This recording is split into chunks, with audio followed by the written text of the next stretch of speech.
What's up everyone? Welcome back again to my YouTube channel. So ngayon pag-usapan natin kung paano nga ba mag-deal sa mga nangungutang sa atin. Bago tayo magsimula sa ating YouTube channel o sa ating vlog, don't forget to like and share and especially subscribe our YouTube channel. Dahil po kapag na-reach po natin yung 100k subscriber, ay magpapag-giveaway po tayo. Please subscribe. Salamat po sa inyong pag-subscribe. Ngayon, balik na po tayo. This is a very question sa mga taong inuungatangan. Ano nga ba yung deal? Okay? Sa akin, sa experience ko, nung una pinutangan ko naman sila, nakita yung thumbnail ko, nung una pinutangan ko sila, pero matagal silang hindi nakabayad. Hindi nila, kumbaga yung date na kailangang ibigay, ibalik, is hindi nangyari. Nung binalik na nila, hindi na sila nakautang. So, sa scenario kasi na ang nangyari, sa una is pinutangan ko sila. Pero sa pangalawa, binalik na nila, hindi ko nila sila pinahiraman. Okay? Dahil nga, hindi nila na-explain o kaya naman hindi sila tumupad sa usapan. Ngayon, paano yung way? Paano yung deal? Ano yung deal mo? Hindi, dalawa lang kasi yan eh. Paano mo sila i-reject? Sasaktan mo sila o kaya hindi naman intention na sasaktan mo sila kasi fault naman nila yun kasi hindi nila naibalik agad yung pera. Una is yung parang i-rebuke mo sila, papagalitan mo sila in a good way, okay? Na masasaktan sila na kumbaga reckless yung pag sabi natin na ganito ganyan.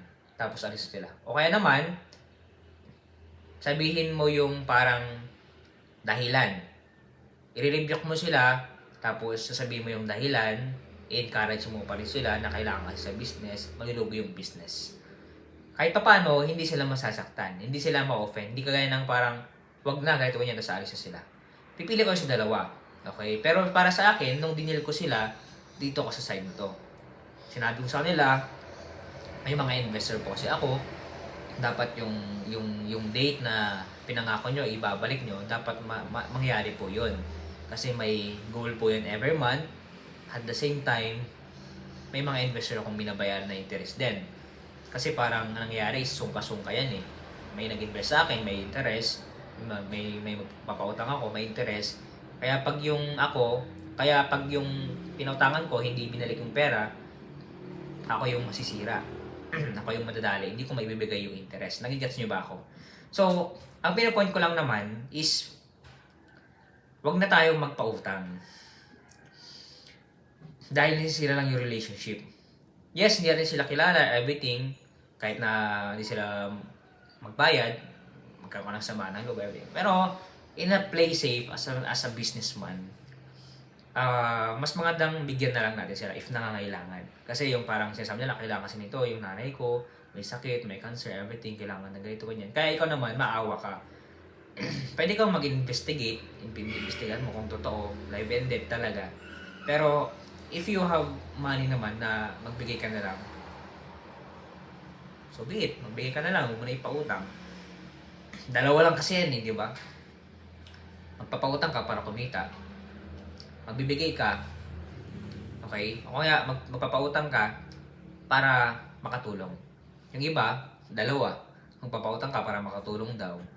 Ang reality naman, merong self-interest, di ba? Kikita naman kayong dalawa. So, hindi tulong yun. Kaya, ang mangyayari, magbigay ka na lang.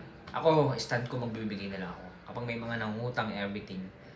Kasi I experience na magpautang at umutang sa iba.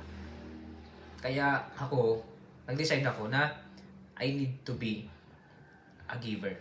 Kailangan kong pagpalain ako ng Panginoon para maging giver ako. Tumulong sa mga mahirap at mga may sakit talaga. Yun lang naman. Sana naging blessing sa inyo. At ibigay sa inyo yung good decision. Alright? Sana nagkaroon to ng idea. Okay? So, sabi nila, independent pa rin. So, it's up to you. Pero, that's my stand. Okay? Ngayon, bakit yung matapos sa ating vlog? May tayong ginawang negosyo reality na libro para po sa inyo ito lahat. Sa mga magsisimula, sa mga nagsimula na, mga problema sa negosyo, mga mayayaman na hindi na kailangan ng libro. Pwede nyo display kagaya nito. Okay, supportan itong mga video natin. Kung gusto nyo pong bumili ng ating libro, click nyo lang po yung Facebook page, official link po natin dyan sa baba. Message nyo lang po ako. Tapos, huwag nyo kalimutan na i-like and follow yung ating Facebook page dahil po bago lang po yan. Para lang po sa mga mag-order ng ating libro. Alright, salamat po sa inyong panonood. Nawa ay naging nagbukas, okay, ng idea, okay, kung paano kayo mag-deal sa mga mangungutang sa inyo. God bless po. Ingat-ingat po tayong lahat. Dito muna tayo. Bye-bye.